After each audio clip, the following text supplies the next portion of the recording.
Aakalain mo ba na may ganito palang projector? Yung tipong parang display lang sa bahay dahil sa sleek at modern looks ng design nito? This is the OneBook Cube 2 Pro. What I like about this projector ay number 1, powered by Android TV 11 na to. Meaning lahat ng streaming platform na gusto mo tulad ng YouTube, Netflix at iba pa, meron na dito. And of course, dahil Android TV na to, pwede natin gamitan ng Google Assistant. Open YouTube. Opening YouTube for Android TV.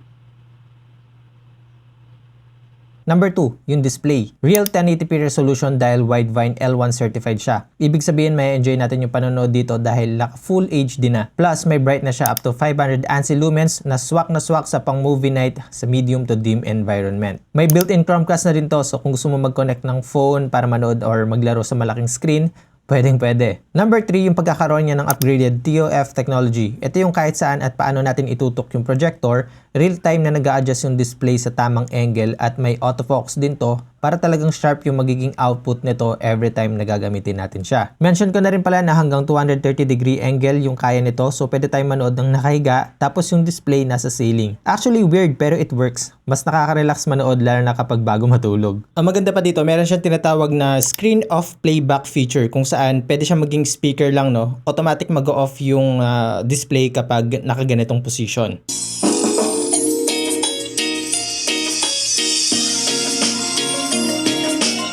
So kung nagbabalak kang bumili ng projector na pwede nyong gamitin ng family or friends nyo, check nyo itong OneBook Cube 2 Pro. Kahit saan pwede nyong dalhin eh. Kumbaga may portable cinema kayo na pwede nyong iset up kahit saan.